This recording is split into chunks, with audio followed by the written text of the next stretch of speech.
Mesdames, Messieurs, peuple congolais, être citoyen, c'est d'agir en permanence. Et pourquoi? Parce qu'aucune cause n'est perdue d'avance. Et surtout quand elle est digne, juste, noble, légitime et voire civilisationnelle. Donc seule la lutte libère. Parce que sans lutte, il n'y a pas de liberté ni de la dignité de l'individu. Encore moins d'un peuple. Sans lutte, il n'y a pas de justice rendue à l'individu. Et encore moins d'un peuple. Sans lutte, il n'y a pas de paix. Et encore moins de progrès. Mesdames, Messieurs, peuple congolais, sans lutte, il n'y a pas de respect du but de la condition humaine ou sociale d'un peuple. Sinon, ça se saurait. Donc, seule la lutte libère. Mesdames, Messieurs, peuple congolais, être citoyen, c'est être informé. Et pourquoi? Parce que l'ignorance est la pire des souffrances. Le savoir et la connaissance libèrent. Mesdames, Messieurs, peuple congolais, question. À quel jeu joue-t-il Michel Thiangou contre Jean-Marie Michel Mokoko, Clément Miressa et Jean-Luc Malika? Mesdames, Messieurs, peuple congolais, nous sommes en présence d'un régime tyrannique qui ne cesse de donner des coups bas et coups tordus à tout le monde, à tout ce qui bouge dans ce pays. Et donc, si vous ne faites pas attention, vous pouvez être piégé par ce jeu de rôle ou dans ce jeu antisocial et surtout criminogène. Mesdames, Messieurs, peuple congolais, nous allons traiter ce problème, c'est-à-dire nous sommes là, je suis là pour recadrer Michel Thiangou en fonction des informations que j'ai. Parce que j'ai été surpris par ces allégations, ces propos, et qui ont choqué plus d'un. Et pourquoi ces choses-là sortent comme ça? Ce n'est pas au hasard. Mesdames, Messieurs, peuple congolais, voici ce qui s'est dit dans le réseau au sujet des allégations, pour certains mensongères, fallacieuses. D'autres disent que ce sont des coups bas et coups tordus qui certainement viennent d'un ordre qui a été donné quelque part. Et c'est là que nous allons essayer un peu de décrypter en profondeur cette affaire-là. Donc, on nous signale dans le réseau que Michel Thiangou n'a pas été choisi au hasard pour porter des coups bas et coups tordus à trois individus que j'ai précités. Et pourquoi? C'est pour trois raisons. La première raison, c'est Michel Thiangou lui-même qui est le problème. En effet, pendant la transition politique de 1991-92, Michel Thiangou était le chauffeur du directeur de cabinet de l'ancien défunt Premier ministre André Milongo. Et pendant cette période de transition, Jean-Luc Malika était le ministre de l'économie et des finances du défunt Premier ministre André Milongo. Je pense que Clément Miressa devait être, c'était ministre, mais je ne sais pas son portefeuille, et je n'ai pas regardé son portefeuille, il était ministre, c'était un statisticien. Jean-Luc Malika, c'était un docteur en économie. Au départ, il fut DG des impôts, puis du budget, et puis, pendant la transition, il était devenu ministre de de l'économie et des finances. Il est originaire de la Likwala, de Bétou. Clément Mérissa est originaire des Plateaux, un Téké. Et puis, pendant la même période, il y avait Jean-Marie Michel Mokoko, qui était le chef d'état-major des armées. Et donc, Michel Tchangou, en son âme et conscience, peut aujourd'hui l'avouer que pendant cette période-là, il n'a pas eu des embrouilles avec ces gens-là. On est d'accord? Pendant cette période de transition, de 91-92, ces trois individus qui les attaquaient, suivaient leur image, n'ont jamais eu des embrouilles avec Michel Tchangou. On est d'accord? Très bien. Après la transition de 1991-92, il s'en est suivi, d'après les acquis de la conférence nationale, et donc il fallait organiser les élections, les 4 élections, jamais contestées. Les locales, les sénatoriales, les législatives et les présidentielles, qui a vu venir en mois de juillet, puis les fonctions en août 1992, l'arrivée au pouvoir du professeur Pascal Lissouba. Un an après, c'est-à-dire à partir de 1993, il y avait ce qu'on appelait les événements de Bakongo, dans le 2e arrondissement de Brazzaville, où les milices comme les Kokoy et les Obévillois, qui étaient les milices au service du pouvoir en place, c'est-à-dire de Pascal Lissouba. Et donc, il y avait ces problèmes-là à Bakongo.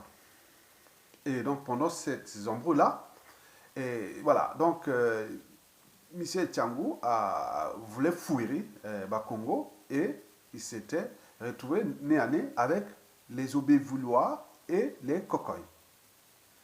Et ces éléments l'ont reconnu qu'il est le leur. Donc, ils l'ont laissé passer. Ils croyaient qu'il était d'Inibolek. Ils l'ont laissé passer. Et quand il s'est rendu compte là-bas que il y avait sa famille qui était restée. Donc, il voulait venir chercher sa famille sous la protection, soi-disant qu'il était d'Inibolek. En réalité, Tchangou est originaire du Poul. Et donc, quand il est venu chercher sa famille, et les milices Obévillois et Koko, ils disent, oh mais tiens, non, tu n'es pas le nôtre.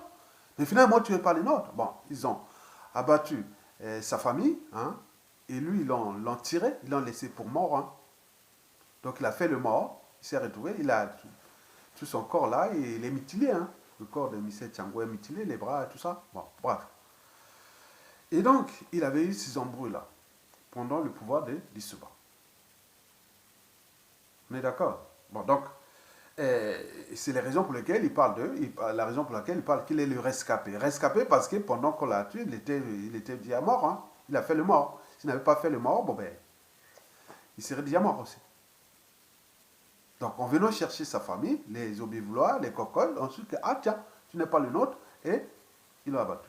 Ça, c'est les informations qui sortent des raisons. Bon, donc, on peut en déduire que Michel Tchangou a eu des embrouilles avec un pouvoir au sud qu'avec un pouvoir au nord. C'est ce que disent les gens là-bas. Et il ne faut pas aller sur la division nord-sud. Et c'est là que nous allons parler pour la deuxième raison. Et donc, dans la deuxième raison, c'est que Michel Tchangou n'a pas été utilisé là, pas par hasard. Il est dans le cadre géopolitique. Au regard, par exemple, des standards de la crédibilité en politique actuelle dans le monde, il faut ici le rappeler que la moyenne africaine de la crédibilité en politique est de 8 sur 20. Et encore, parce qu'il y a quelques pays anglo-saxons et qui nous tiennent cette crédibilité, oui, tu vois, la moyenne africaine est de 8 sur 20. Contre 15 sur 20 en Asie, 17 sur 20 en Occident, et n'oublions pas 12 assez bien dans le monde arabe, mais nous, c'est 8%. 8 sur 20.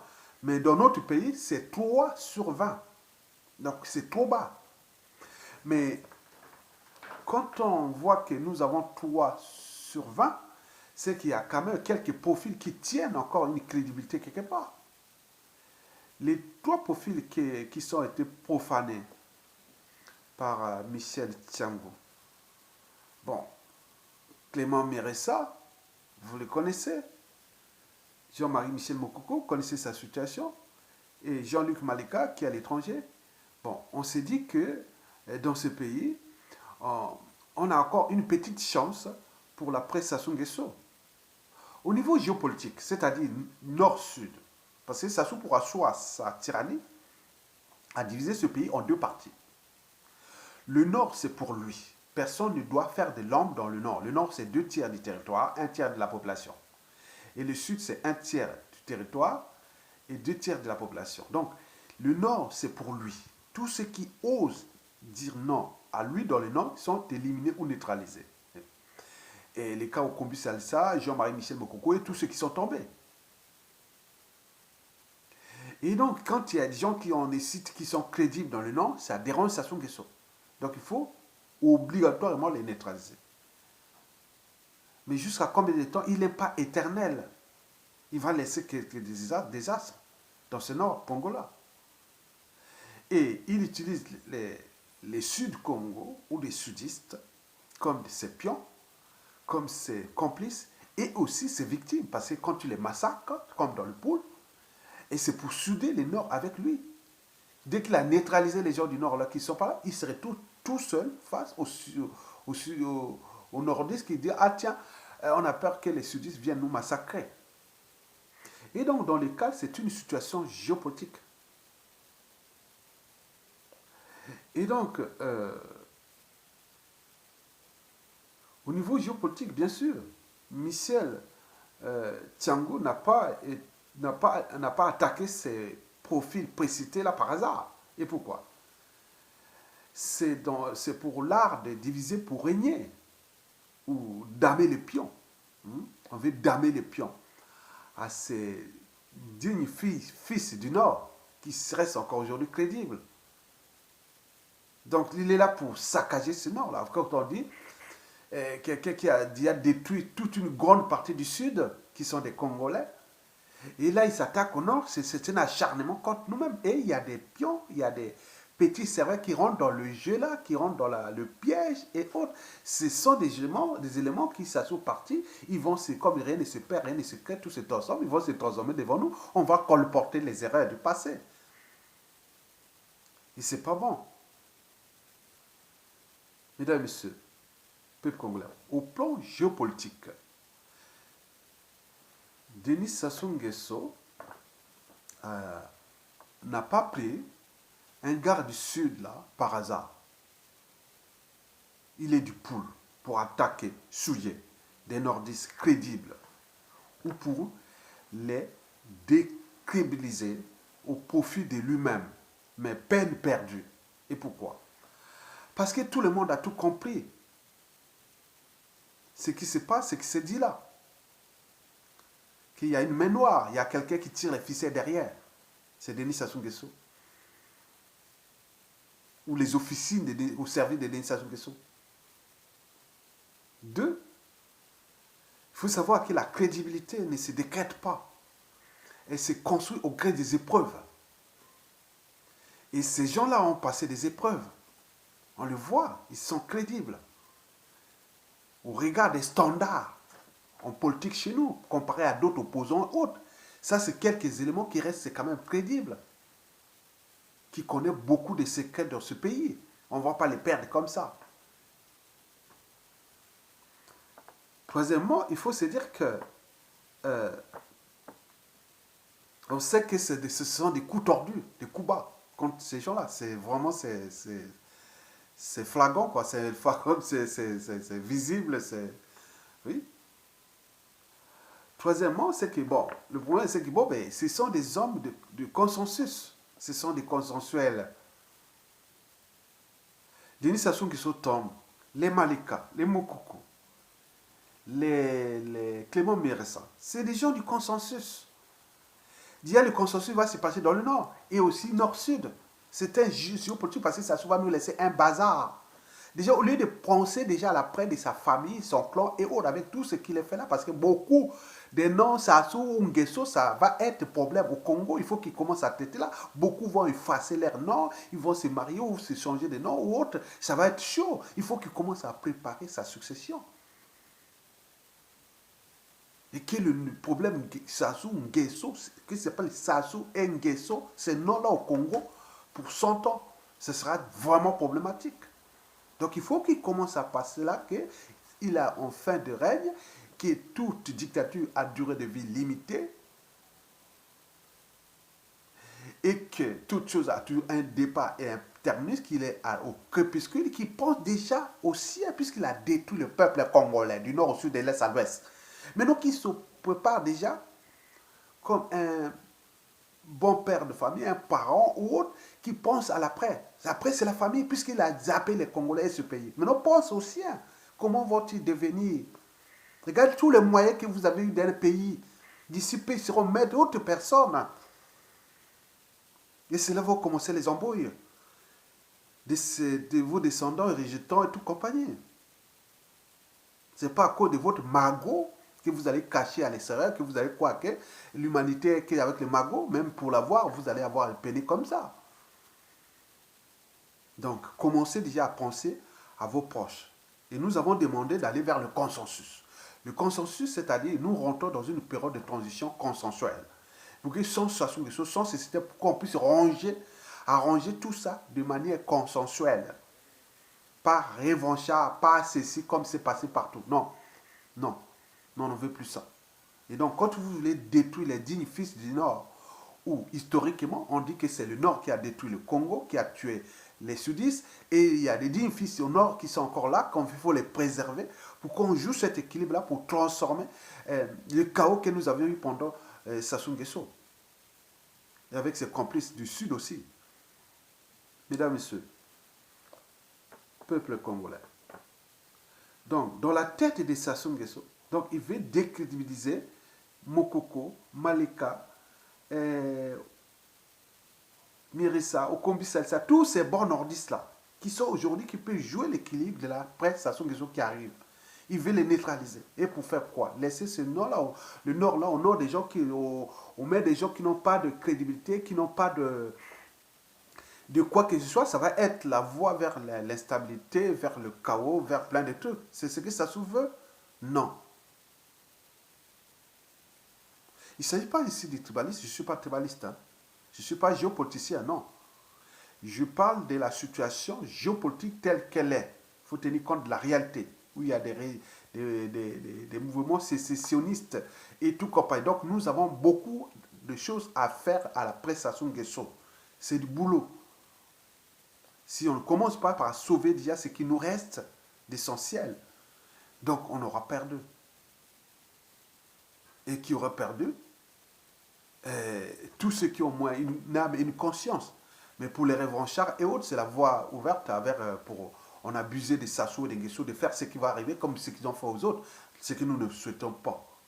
Mesdames et messieurs, peuple congolais. La troisième et dernière raison, c'est que il faut tenir compte de la personnalité profonde de Michel Tchangou. Depuis ces événements de 93 jusqu'à 2000, Michel Tchangou, d'après les informations, il a perdu la raison et sa conscience. Aggravé par la situation sociale et de son état de santé qui est fragile. Donc c'est une proie pour des requins ou des félins de l'oyocratie ou des oyosapiens. Vous avez tout compris. Mesdames, Messieurs, peuple congolais, Michel Tchangou. L'enjeu pour nous aujourd'hui n'est pas de donner ce genre de coups bas, coups tordus. Non, ça ne sert à rien. Vous cherchez seulement des soucis, des problèmes.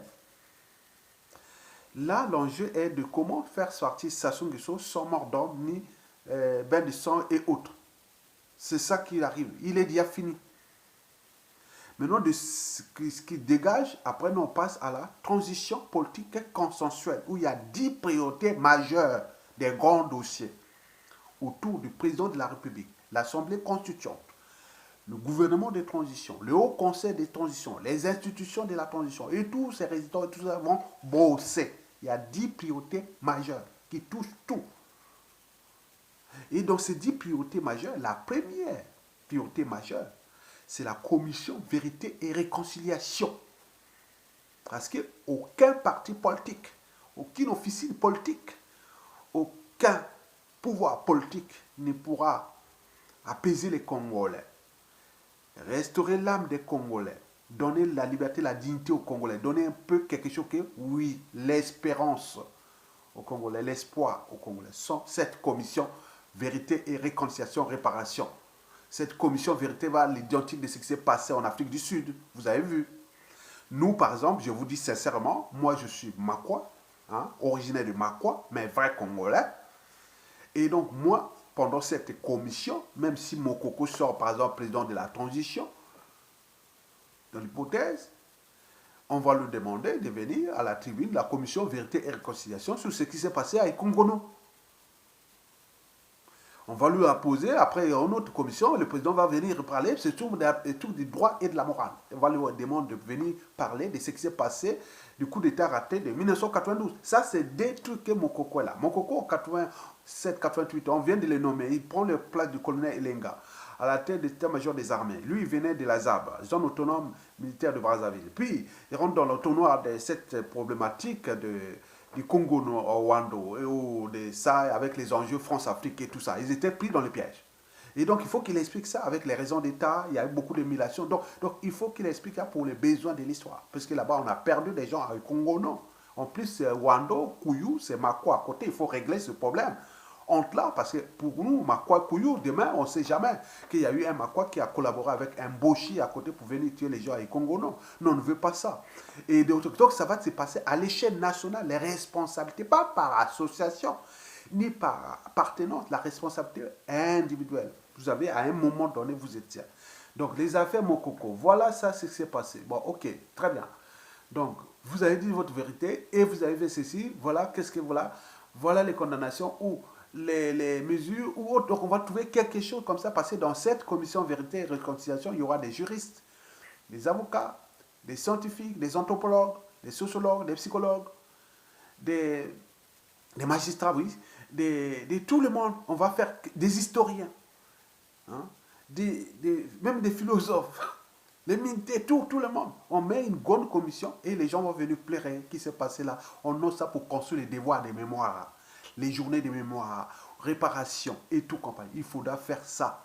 Et nous allons recréer des dimensions nouvelles. Nous avons tout pour essayer. Et d'ailleurs, les Mboshi, les Sassou, autres, il faut aller vers la transition. À ce moment, nous pourrons nous sauver plein de gens. Donc, si vous commencez à envoyer des coups bas, toujours des coups bas, et vous êtes aux abois, à bout de sous, au bout de rouleau, vous continuez à faire des coups bas jusqu'à combien de temps encore?